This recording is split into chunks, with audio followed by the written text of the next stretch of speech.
दोस्तों, आइए आज हम एक और कहानी को सीखते हैं जो परमेश्वर हमें सिखाना चाहता है। एक धनवान पिता ने अपने लड़की को पढ़ाने के लिए एक उच्च विद्यालय में भेजा।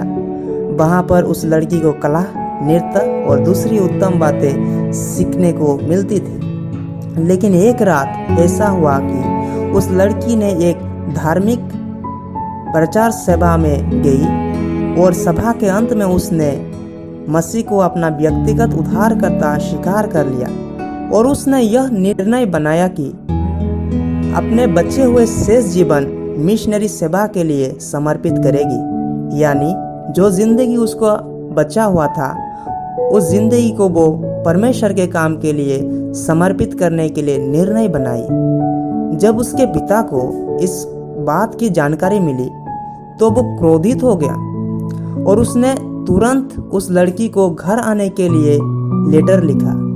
जब उस लड़की घर पहुंचने के बाद उसके पिता ने कहा, मैंने तुम्हें स्कूल में धर्म की शिक्षा प्राप्त करने के लिए नहीं भेजा था। धर्म कंगालों और मूर्खों के लिए धर्म ठीक है, लेकिन तुम्हारे स्तर के लोगों के लिए धर्म की शिक्षा अच्छा नहीं है। धर्म के इस विचार को तुम्हें अपने दिमाग से निकालना होगा।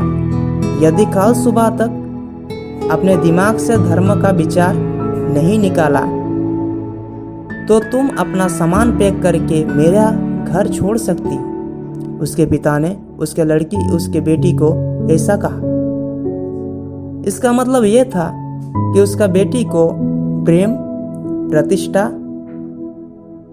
का नुकसान उठाना और परंतु इससे बढ़कर अपने माता पिता से अलग होना, जिसके साथ वो इतनी बड़ी हुई थी और जिसके साथ वो रोज रहती थी, उससे अलग होना था।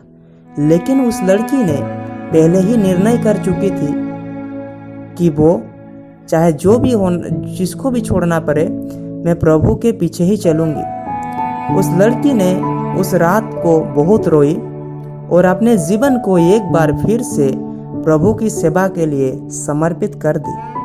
और उसने अगली सुबह बहुत जल्दी उठ गई और उसने अपना सूटकेस पैक कर लिया ताकि उस लड़की घर छोड़ना चाहती थी। सीढ़ियों से नीचे आकर घर छोड़ने से पहले वो घर में रखे हुए पियानो की ओर बढ़ गई और पियानो को बजाते हुए एक गाने गाई और वो गाना ऐसे था, यीशु मैंने क्रूस उठाया, सब कुछ छोड़ा तेरे पीछे चलने को, निराशित, तुच्छ और त्यागा हुआ, अब तुम ही मेरा सब कुछ हो। हर ख्वाहिश अब नाश हो गई और जो कुछ मैंने अब तक चाहा, फिर भी मैं कंगाल नहीं हूँ। परमेश्वर और स्वर्ग मेरा धन। उस लड़की ने इस गाना को गाई और वो उस गाना को जब समाप्त हुआ उसके बाद उठ गई और अपने आंखों से बहते हुए आंसू को पोंछते हुए उसने दरवाजे की ओर कदम बढ़ाया ही था कि उसके पिता, जो अब तक एक पर्दे के पीछे खड़ा था, सामने आया और अपने भावनाओं को बस में रखने में असमर्थ होते हुए बोल उठा। उसके पिता अपने भावना को रोक नहीं पाया। उसके बाद उसके पिता ने उस लड़की को कुछ बातें बोला। चलो इस बात क्या है हम लोग सुनते हैं। उसके पिता ने उस लड़की से कहा, रुको, मैं नहीं जानता था कि यीशु मसीह तुम्हारे जीवन में इतना अधिक महत्व रखता है। मैं नहीं जानता था कि तुम केवल मसीह की खातिर अपनी मम्मी, पापा और प्रतिष्ठा को भी त्यागने के लिए तैयार हो। और उसके पिता ने कहा, बेटी मुझे क्षमा करो, शायद मैं अपने आप से बाहर हो गया था। यदि ऐसा महान प्रेम तुम्हारे हृदय में निवास करता है तो जरूर इसमें कोई विशेष बात होगी। यहाँ बैठकर कृपया मुझे बताओ कि मैं किस प्रकार एक मसीही विश्वासी बन सकता हूँ। उसके पिता ने उसकी बेटी से कहा। उसकी बेटी ने तब कहा उसके पिता को, पिताजी, विश्वास के द्वारा हम मसीह को स्वीकार करते हैं और एक नए जीवन की शुरुआत होती है। विश्वास के द्वारा हम इस पृथ्वी पर मसीह के साथ साथ चलते हैं, सिर्फ विश्वास के द्वारा। दोस्तों, आज हम इस कहानी से एक बहुत अच्छा पाठ सीखते हैं। जब उस लड़की जो मसीह को कभी नहीं जानी थी, अपना ज़िंदगी में यीशु के बारे में कभी नहीं सुनी थी, और उस लड़की ने अचानक से एक रात यीशु मसीह के बारे में सुनी और यीशु मसीह के बारे में जानी, और उसने एक निर्णय बना ली कि जो मेरे जीवन बची हुई है और मेरा शेष ज़िंदगी मैं मिशनरी काम के लिए और परमेश्वर के काम के लिए समर्पित करूँगी। आज हम लोग भी बहुत पहले से मसीह को जानते हैं, यीशु के बारे में हम लोग जानते हैं कि यीशु कितना प्यार करता है और हमारे लिए क्या किया।